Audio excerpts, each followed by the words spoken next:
साल 1942 दुनिया में दूसरा विश्व युद्ध छिड़ चुका था और ब्रिटिश गवर्नमेंट चाहती थी कि सभी भारतीय उनका युद्ध में सहयोग करें। इस युद्ध में सहयोग पाने के लिए ब्रिटिश गवर्नमेंट ने भारत में क्रिप्स मिशन भेजा।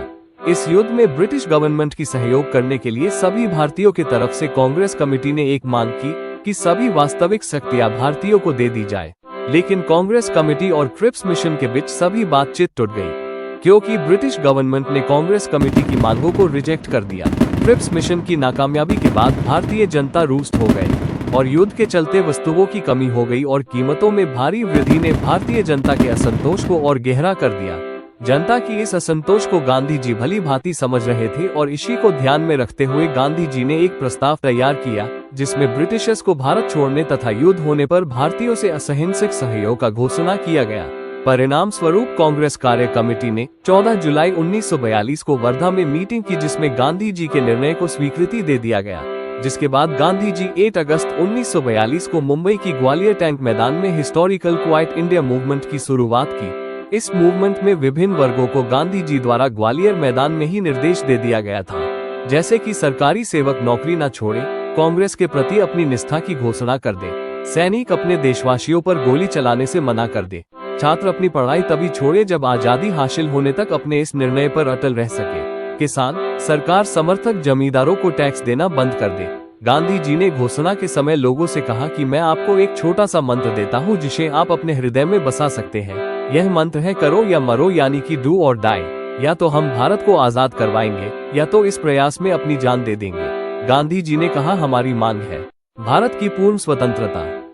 ये घोषणा पूरे भारत में चिंगारी की तरह फैल गया और सभी भारतीयों के अंदर देशभक्ति का जुनून आ गया। इस मूवमेंट के चलते गांधी जी और कांग्रेस कमेटी के नेताओं को अरेस्ट कर लिया गया। गांधी जी को अरेस्ट कर पूना के आगा खां पैलेस में रखा गया। कांग्रेस कमेटी को गैर सरकारी संस्था बताकर उसकी सारी संपत्ति को जब्त कर लिया गया। कांग्रेस के अन्य सदस्यों को अहमदनगर जेल में रखा गया। डॉक्टर राजेंद्र प्रसाद को पटना के बांकीपुर जेल में नजरबंद कर दिया गया।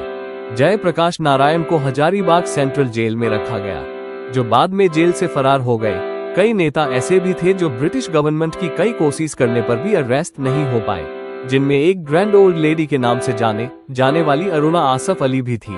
अरुणा आसफ अली ने 9 अगस्त 1942 को ग्वालियर टैंक मैदान में तिरंगा फहराकर क्वाइट इंडिया मूवमेंट यानी कि भारत छोड़ो आंदोलन की घोषणा कर दी। सितंबर 1942 के बाद बढ़ते हुए ब्रिटिश शासन के खिलाफ यह आंदोलन भूमिगत हो गया। गिरफ्तारी से बचे नेता भूमिगत रहते हुए आंदोलन का नेतृत्व किया। मुंबई में रहते हुए उषा मेहता ने रेडियो पर प्रचार किया और कांग्रेस की योजना तथा जरूरी सूचना को लोगों तक पहुंचाया। गांधी जी की इस आह्वान के बाद देश के हर कोने कोने से भारतीयों ने ब्रिटिश गवर्नमेंट के खिलाफ संघर्ष की जंग छेड़ दी। विद्यार्थियों ने स्कूल और कॉलेज छोड़कर सत्याग्रह में भाग लिया। महिलाएं भी इस आंदोलन में पूरी तरह से शामिल हुई। ब्रिटिश गवर्नमेंट ने इस आंदोलन को रोकने के लिए बहुत सारे प्रयास किए और कई जगहों पर ब्रिटिश गवर्नमेंट ने गोलियां चलवाई, जिससे यह आंदोलन और भी हिंसात्मक हो गया, जिससे सरकारी दफ्तरों पर हमले होने लगे। अनेक जगहों पर रेल की पटरियां उखाड़ी गई और रेलवे स्टेशनों में आग लगा दी गई। भारत छोड़ो आंदोलन की खासियत ये थी कि इस आंदोलन में महिलाओं और छात्रों ने बढ़ चढ़कर भाग लिया और पुरुषों के बराबरी करते हुए इसका नेतृत्व भी किया। आंदोलन के दौरान 1942 से 1944 तक भारत के अलग अलग हिस्सों में लोगों को गिरफ्तार किया गया। कई प्रमुख नेताओं को जेल में ही यातनाएं दी गई, परंतु भारतीय जनता ने हार नहीं मानी।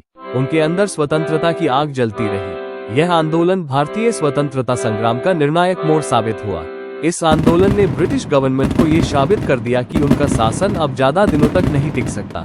साल 1945 में विश्व युद्ध खत्म होने के बाद ब्रिटिश गवर्नमेंट पर भारतीय जनता का स्वतंत्रता का मान बढ़ गया, जिससे 15 अगस्त 1947 को भारत स्वतंत्र हुआ और भारतीय तिरंगा लाल किले पर फहराया गया।